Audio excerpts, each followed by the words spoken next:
Whoa.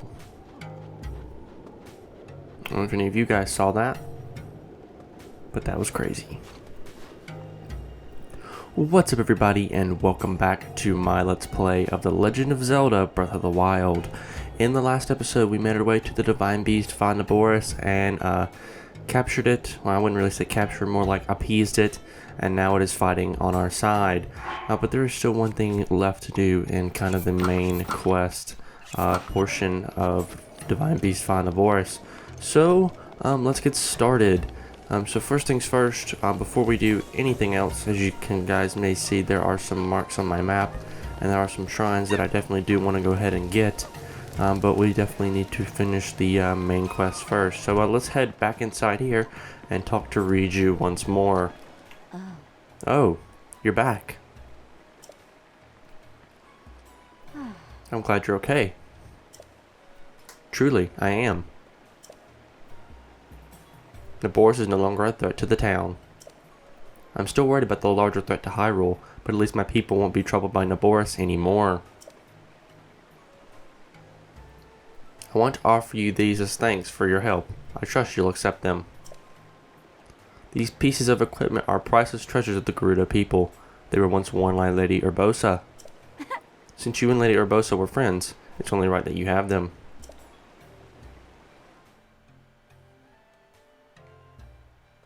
Well, thank you, Riju. And that's going to be the completion of Divine Beast Boris. We don't have enough sword slots, so we're actually going to drop this real quick and pick up the Scimitar of the Seven. I believe that's how you pronounce that. Scimitar. Don't quote me on that, but I believe that's how it's pronounced. And this is the Daybreaker. Neither of these items will probably end up being used too much, considering we have the Master Sword and Hylian Shield. But at least our main quest is complete for now.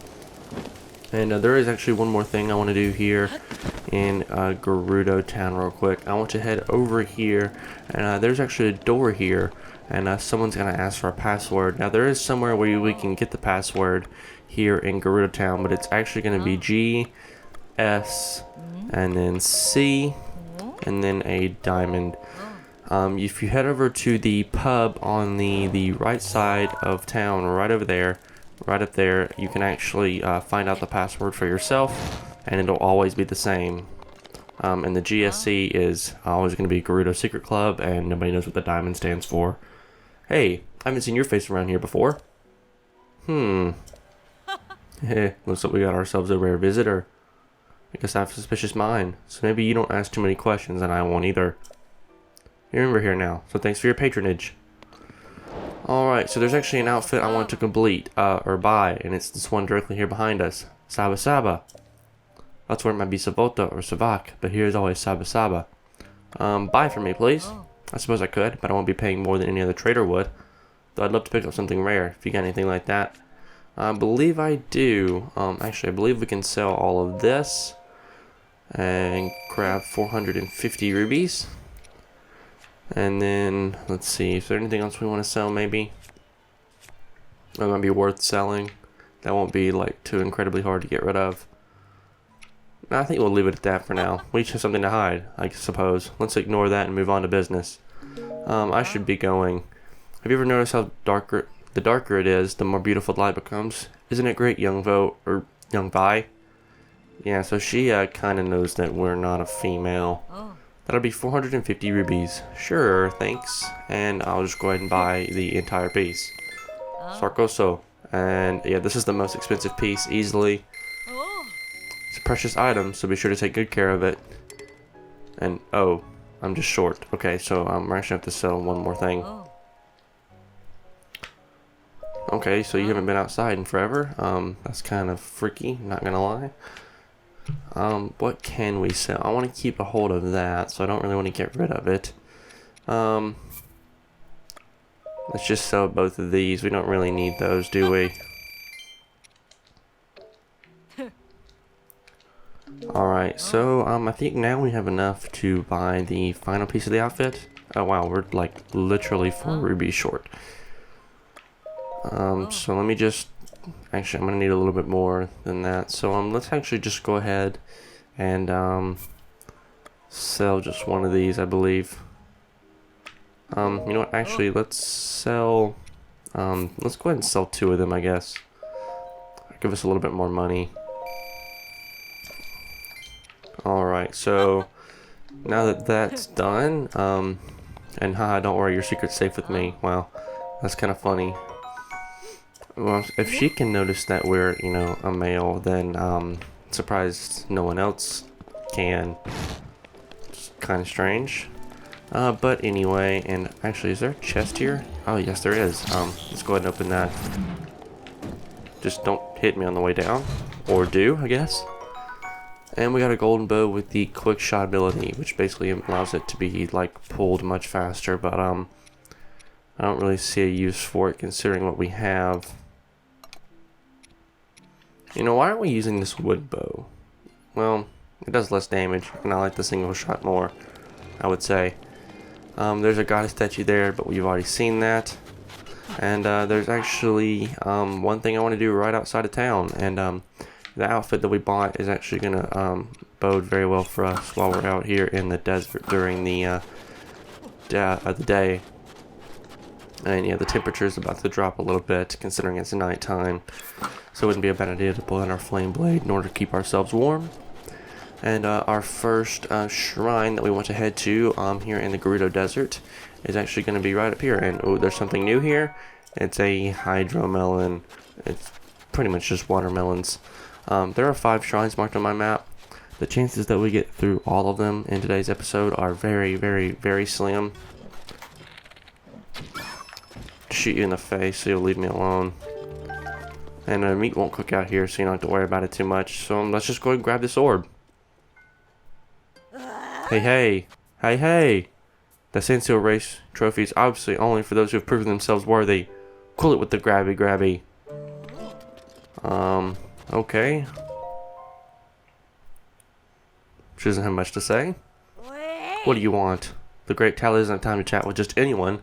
You see, now that the Divine Beast is gone, we can finally use the race course. Tally is busy focusing her energy for the Sandseal Race. Actually, did you want to try to beat Tally's record? I'll warn you, they don't call her Dame of the Dunes for nothing. Sandseal races? You've never heard of the Hyrule's pastime? The world-famous Sandseal racing? I thought everyone knew about that. Isn't that shocking, Tally? You surf with the Sandseal and race to the finish line while also going through the arches. That's Sandseal racing. And if you get off your shield or leave the course bounds, you're disqualified. Tally's record is 1 minute and 30 seconds. If you can beat that, the trophy's yours. This is the grand trophy that has been passed down by 10,000 years of Sandseal racing champions. Tally here is the current champion. Will you try to challenge her record? Of course. I forgot to mention, since you're racing the champ's record, it'll be 50 rubies per race. Sure thing. Alright, payday. Enough talk, let's begin. I love Link's stretching animation in the background. The challengers appear to take on the Gerudo Sandseal race. Apparently one who does not mind risking life and limb. But will our current record fall, the one set by our undefeated champion? The incomparable beast of the desert, the Sandseal is ready to ride. Can our new contestant reach the goal in less than 1 minute and 30 seconds while still passing under each arc? The suspense is killing me. I'm gonna start the countdown.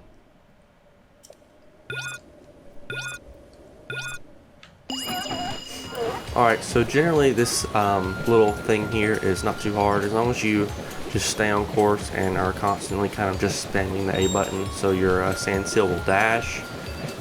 You can press A over and over again and you should be able to make it through just fine. There is one section coming up though that this is actually my 3rd time recording this video, and one of the things while I was like when I went to grab that orb, the first 2 times she said something different than what she said this time about, you know, like the grabby. I've never heard that before, and so it kind of threw me off when I was reading it just a second ago. But right up here, so this is like my 3rd time recording this episode. And you have to be really careful through this area. I generally say go to the right and then cut back left, because if you hit those rocks, and Link takes off into the air and like gets a lot of air time, he will definitely come off of his shield, and it's pretty much game over from that point. But since we passed it, we just have to pass through this ring. We can avoid all these Lizalfos, so not going to be able to hit us or anything. And the finish line is directly ahead of us, and we can pretty much get there in a record time. And I actually believe that's actually not my fastest time, but it's fairly close, and that's a new record. Huh? 1 minute and 17.31. It's a new record.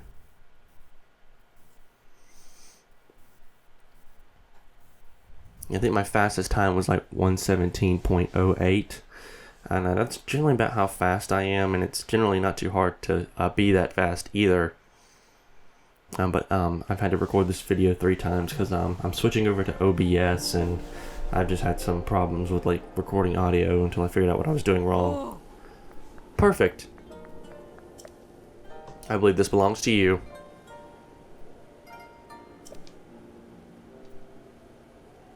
This trophy is something special, you know? Our champions have passed down a legend about it for 10,000 years. The legend goes, when the holy jewel is offered under the pedestal, the chosen one will be granted a new power.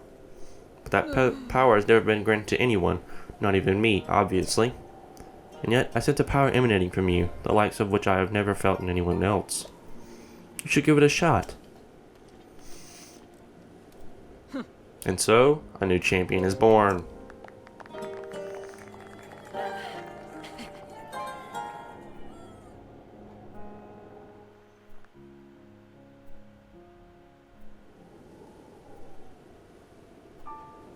Alrighty, so we'll pick up the orb, place it in the pedestal, and that will cause our shrine to appear. And one thing to mention about pretty much all the shrines here in Gerudo Desert, for the most part, are all going to be blessing shrines because they have some sort of shrine quest involved, and generally the shrine quest and activating the shrine quest and like getting to the shrine itself is like the challenge of the shrine, which is pretty cool. Anyway, the undefeated champ is complete, and that's another shrine for us. And to be honest, we'll probably get through maybe 2 more shrines in this episode. If I'm correct, we should be able to get through about 2 more, perhaps, and then that should be the end of the episode. Alright, so let's run up here, and I believe this actually contains a flame spear, if I'm correct. No, actually a radiant shield. And my inventory is full. And I believe we have an old soldier's shield, which is completely useless. Then again, we also have the Hylian shield, so this one would also kind of be useless, considering we're almost never going to use anything else. Unless, of course, it's raining, and then, of course, we'll have to change our items. But generally, I try to avoid the rain as much as possible.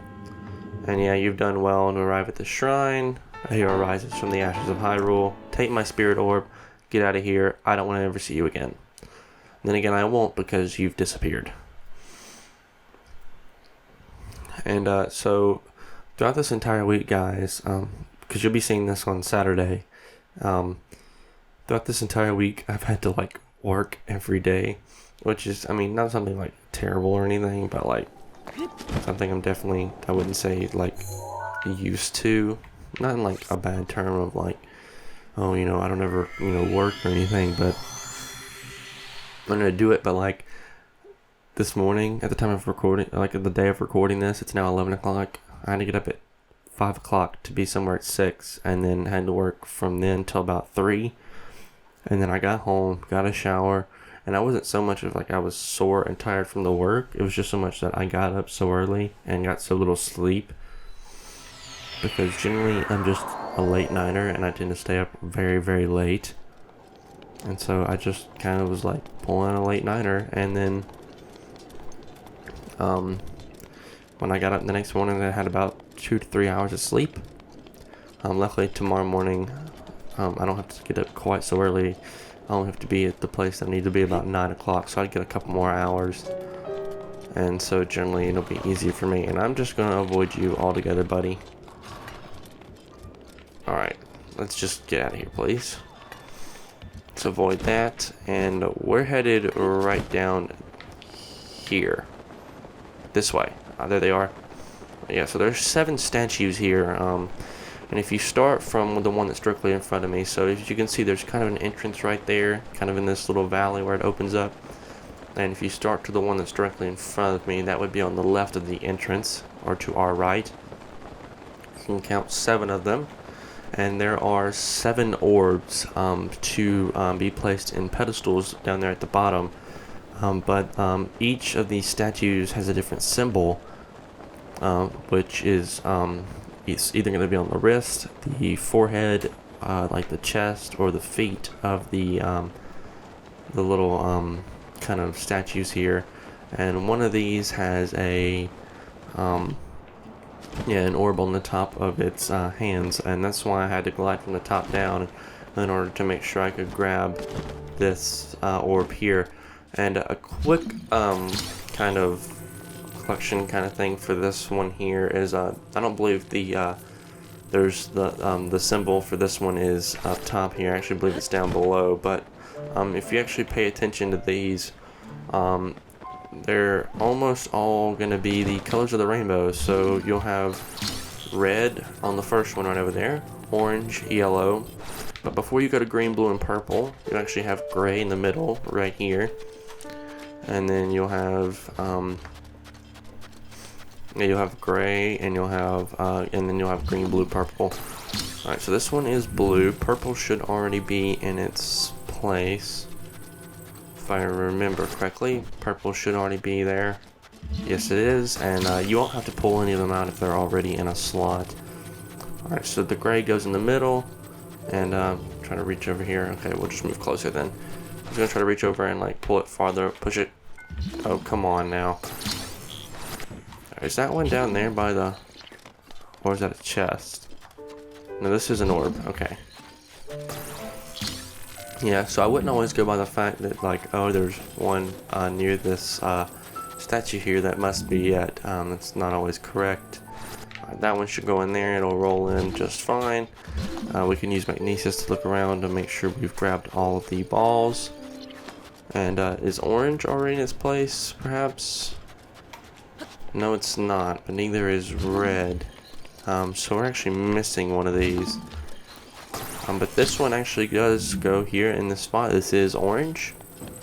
And so we'll put orange in orange. And I believe that's red right over there. And that should be all of them. Because the only ones we have to put in are green, blue, gray, and yellow, orange, and red. And it generally doesn't take too long. You could also memorize the symbols, but generally I just like to look at the colors of the symbols. Like, you can see this one's red, so it's going to be first in line, and that's kind of like a quick solution for this puzzle. There's also a lady here, or back in Gerudo town, which is, she'll say she's an archaeologist, and she'll say she's been studying this area, and she wants you to go check it out, and that's what will bring you here in order to solve this shrine. And for me, though, I just knew the shrine was here because I played this game like enough times, and I also knew kind of that little secret as well. Alright, so this is the, I don't know why I tried to almost pronounce that name. I don't know why I keep trying to do that. Sometimes I forget that, you know what, I'm not good at pronouncing these, and I should just stop. And we definitely need to be getting some more Korok seeds too, guys. And also, we have 69 shrines, so that's cool. If you guys know what I mean. And this is going to be a flame spear, guaranteed, because I played through this episode like 3 times. Yeah, flame spear, I don't want it. I played through this episode like 3 times, and every time I've had to open that chest, and then, yeah, you guys get the point, I think. And from here, actually, I actually want to head down towards actually, we would get a majority of the shrines in this episode. We may only have 1 left after this episode. I may actually try to go grab the other 2 that are kind of close together on our map, down towards like the southeastern end of the desert. One of them you'll be able to zoom in and see that it's actually in one of those mazes. Yeah, right here, and the other one is right up here on this mountain. The hardest one to get is probably this one on the mountain, simply for the fact that it's just on the mountain, and you have to like glide down, or you have to actually climb the mountain and glide up as well. And I want to try to glide on top of the maze, which shouldn't be too incredibly difficult in order to kind of bypass the actual maze portion of the maze. But while we're gliding down there, we actually should see some wandering guardians out here, kind of not in the desert, but like on the mountains of the side of the desert. Let's see if I'll be able to point that out. So let's run all the way back through here one more time. And generally, I think if you want to start Let's Playing, a good thing to do is to actually know the game and play through it before you Let's Play it. Or like if you haven't played it in a while, play through it again. But if you kind of like really know the game, that's not necessary. But like Super Mario Galaxy, before I started Let's Playing, during the day I would just play through the game, and I was playing through it and collecting as much as possible just to kind of refresh myself on that game itself. So generally I think that helps. And also to kind of make a path of where you want to go and everything you want to do beforehand, before going like into the episode, is generally a good idea. Now, I don't always do that. Sometimes I just kind of go with the flow. And in a game like Breath of the Wild, that's generally something you have to do because it's Breath of the Wild. But like something like Twilight Princess or any kind of more linear game like Mario Galaxy, you know, things like that. And by the way, both of those guardians will activate if you get close enough. That one will be in the ground, of course, and that one will start running towards you. But you shouldn't have to worry about it, as long as you just avoid them and stay out of the way. And let's actually pull the Master Sword back out. I don't want to hold the Flame Blade behind me if I don't need to. Alrighty, we're almost here, but like I was saying, it's generally, you in those more linear games, usually you just about only have one option of everything that you can do. I mean, especially like, you know, those games, because those games have specific side quests that start at specific times, like after a dungeon, and so you go do those first and whatnot. And it's generally just a good idea to kind of have a set idea of where you want to go before you go there. Alright, so let's let our stamina climb back up a bit, and then what we want to do for this maze is, if you followed me, you'll come down here. To you who sets foot here, my blessing awaits you at the labyrinth's end. Actually, I'm already at the end, and yeah, this is the desert labyrinth, and you literally just walk in. Pretty self-explanatory, and this one is also going to be a blessing shrine, of course, as are all the mazes. And yeah, the desert labyrinth is complete. And with that, we're not very far into this episode, not gonna lie, guys. We're moving at a pretty fast pace, and actually completing these shrines like this with the blessings one after another like this is generally allowing us to move a lot quicker. And of course we'll get the barbarian armor, which is good for like attacking power and stuff. So now that we've got that, we can get out of here, and we're only missing one last piece of that armor set, which will be good for things like, well, really it's not good for much unless you want to use it to fight Ganon, but generally I like to fight in hero's clothes just because it looks better, if you ask me. And then again, some people don't really care too much and they want to do the extra damage. For me, it doesn't really matter too much. And once we get out of here, of course the gate that was kind of blocking our entrance in here will kind of move, and we'll be able to just simply run up this ladder and climb out. Yeah, just like that. So there was a giant kind of gate thing here. Yeah, now it's no longer here, and you can simply fall in. So I wonder if every time you complete one of these shrines, it actually slightly changes the map of Hyrule. Or like, doesn't change it, but gives you a different map. Because one map may have like that gate there, and the other one doesn't. Or I'm not really sure how game coding works exactly.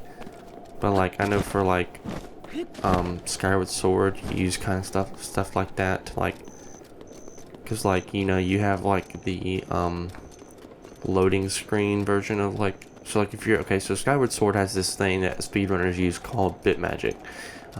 Bit is referring to back in time, which is a glitch that you can perform when Link dies, and then as you hit continue, you also hit restart on the Wii menu, and it causes you to go into so-called back in time. And speedrunners use this by setting specific changes in the map, and so that once you get to Skyloft, those changes are once you load a certain file and you change something in Skyloft, you can get an item early, or like there's so many things that like can happen with it, and I think it's a really cool thing that's like in the game that speedrunners use a lot. And there's actually one glitch in that game in the Ancient Cistern at the very beginning that's only in the like 1.0 version, so you have to have one of like the earliest versions of Skyward Sword, the 1.0 version, in order to pull this glitch off. But when you enter the Ancient Cistern, at the stairwell to enter the entire temple, there's actually wow, we're actually pretty darn close, not gonna lie, to being up to the top. It would have been probably better to go over there, climb up, and then go. Actually, let's grab our climbing gear. Alright, let's move this out of the way. And we'll sort this to make sure it's organized so I know where everything is. But there's actually a kind of a missing section in collision. Like right at the stairwell, like you can see the ground isn't placed quite right, and so there's actually like a divide. And if you run across it while Z-targeting with Link, you'll actually see that Link will start to do this kind of falling animation. And so if you jump just right, you can actually jump, run up the wall, Link will fall through the floor, and you can perform a jump slash in order for Link to land on solid ground underneath the temple. And then what happens is you're actually taken to the basement of the temple, where you have to climb up the rope of the temple. You guys may know what I'm talking about, like that one section where the cursed bokoblins are chasing after you, and you have to climb up the rope back up to the top part of the temple, much later in the temple, after you've gotten the boss key. Well, what you do is when that cutscene occurs, you just drop down the rope, and then once you drop down, you just run around, you just run across, go grab the boss key, the little statue thing will start to fall, you run out from under it, but don't enter the door, because it'll actually take you to a boss fight that you can't really do much about, and you don't even have to go fight the mini boss of the entire temple.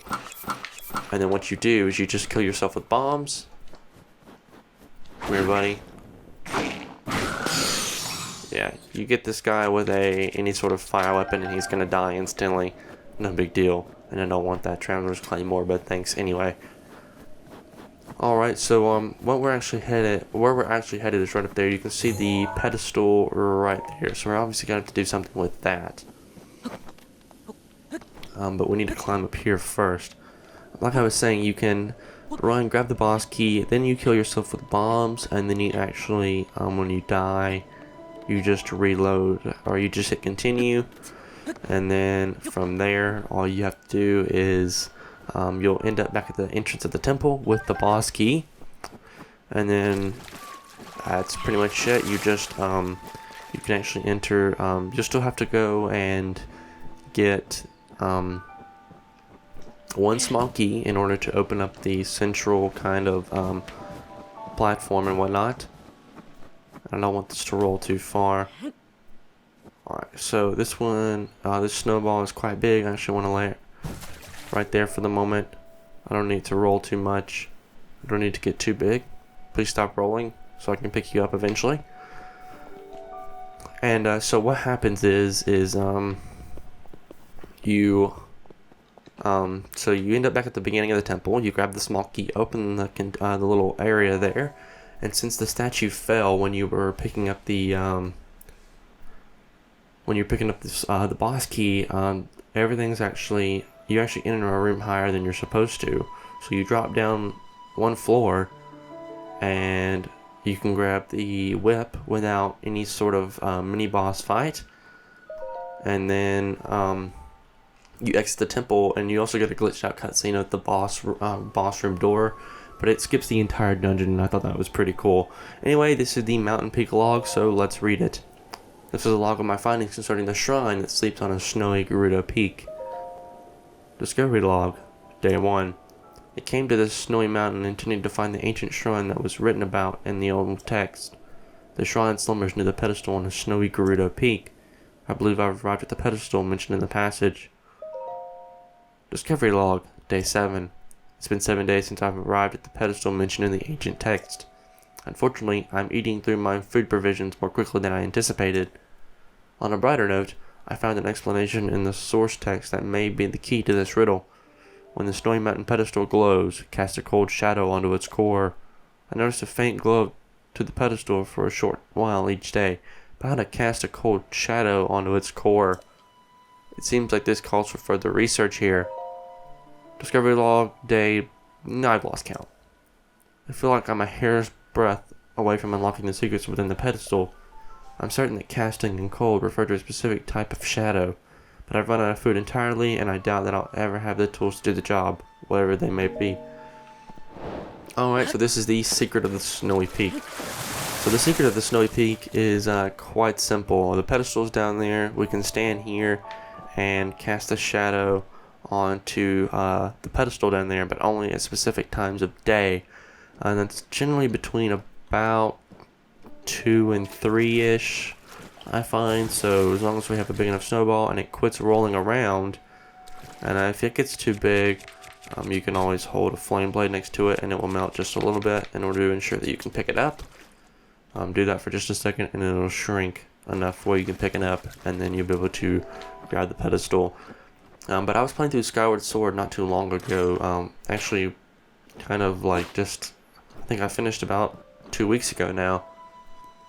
No, it was about a week ago, and I pulled off that skip, and I also pulled off a Lake Florida early skip, and the Lake Florida skip doesn't get you much anywhere, but you won't if you go back for a goddess cube in a certain area of the dungeon, you'll have to use a bird statue to leave Farron Woods and then come back, because the little bird dude, oh my jeez dude, you snuck up on me. That actually scared me. I heard his feet, but then I wasn't ready for him to... Okay, you can just stay down there then, I guess. See you later. Bye. Alright, anyway, like I was saying, you pull off that glitch, and the little fish dude that you normally meet at the beginning of the area when you're swimming to the water dragon, once you have to enter this ancient cistern, is not there, because he's actually in like the water dragon's like main like throne area, I guess you could say.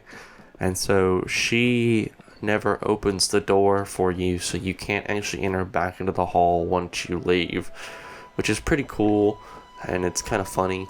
But and for a second when I was playing through it, I thought I was stuck and I was gonna have to start the game over, but yeah, never mind, I didn't actually have to do that. So we were actually pretty good. We were well off. We could actually get out of there with a bird statue.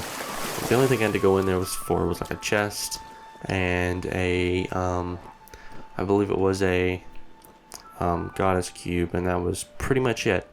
So if we stay in here and we wait a bit, eventually the pedestal is going to light up. And my opinions on Skyward Sword, okay, Rivali's Gale is now ready. My opinions on Skyward Sword have not really, I would say, changed. I think I've always liked the game, but I think after playing through it, I definitely would say that I honestly like the game more. Now, there's some things I definitely don't like, and it's probably true with a lot of people on this topic. The motion controls were never really that bad for me this playthrough. I've always had a bad nunchuck kind of thing though, so like when the nunchuck's plugged up, it's never really done much. There was a couple of times where it wasn't really registering and like I couldn't swing my sword properly, or something like that. But I do say I enjoyed the story, and I feel like Zelda's character in that game is actually a really good one, and it makes you feel like you actually care about her and kind of stuff.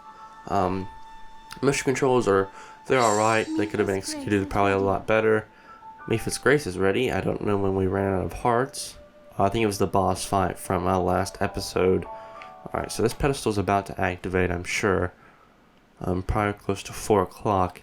But one of the things I will say I don't like about the game is the repetitive, telling you of how to do things, and like every time you pick up an item, every time you load your save, you have to get a re-explanation of that item, and it's generally just not very fun. And oh, the pedestal is lit up, and the shadow cast on it should be good enough. And there we go. So yeah, the cold shadow was actually a giant snowball. I don't think the thing has to be particularly big, but I generally like to make it big enough just in case it needs to be bigger, the snowball. But anyway, with that, a shrine is going to appear, and then we'll be able to enter inside. And of course, as you guys may have guessed, it's a blessing shrine, and yeah, it's right over here. Like I was saying, that's one of the things I don't really like about the game is the repetitiveness, and some of the repetitiveness, like heading to Faron Woods at least. Like in one playthrough, you can expect to head to Faron Woods at least 4 times. Elden Volcano at least 3 times, and I think Lanayru Desert at least 5 to 6 times, and it's just those same 3 areas over and over again. And also one thing I don't like is the Silent Realms. They're awful, and they're scary, and I just generally don't like them. I mean, they're fine, but like they're terrifying. Moonlight Scimitar, probably don't need that. We can just... Actually, how much damage did that do? I wasn't paying attention. 25. Actually, do we have a sword that does less damage than that? Yeah, we do. Get rid of you, and I'll actually pick up the Gerudo weapon. And use it if I need to. Alrighty though, this shrine is done. We'll grab our Spirit Orb and get out of here. And the one thing that I think I hate the most about that game is how many times, or every time you end up in Elden Volcano, how many times you actually have to scale that thing. Like, so of course when you first enter the area, you have to scale the entire thing, and it's just awful. It's terrible. It's not fun. And then you have the second time you go there, which is when you're doing the Silent Realms. Of course, to do the Silent Realm, you have to scale the mountain and then come back down. And then once you're there, you have to scale it again just to find the dungeon. And then once you find the dungeon, and once you get there, you have to get some water. In order to do that, you have to... you get out of here, buddy. I'll take your meat, too. Anyway, now that we've done that, actually, let's go ahead and warp back on to Gerudo Town. Like I was saying, once you get that, you have to escort Scrapper, the little robot, all the way back up the mountain, and you can't let him take damage, or you start all the way over. Then again, if you start all the way over, all the enemies that you've defeated before are gone. You don't have to worry about them, and it's generally okay. But I definitely love the story. I love the boss fights. They're super cool and innovative. Probably one of my favorite boss fights is the final fight with Demise, which then again is hard, and I generally take way too much damage. But generally I always have potions, because that battle is just really, really difficult. And those are the things I love about that game. And with that, I think that's going to do it all for this episode here, guys. So if you guys like this part, a like rating would be greatly appreciated. It helps the channel a lot. And if you want to see more content like this, please do consider subscribing. Once again, guys, my name is Connor. Thank you so much for watching, and I'll catch you in the next one.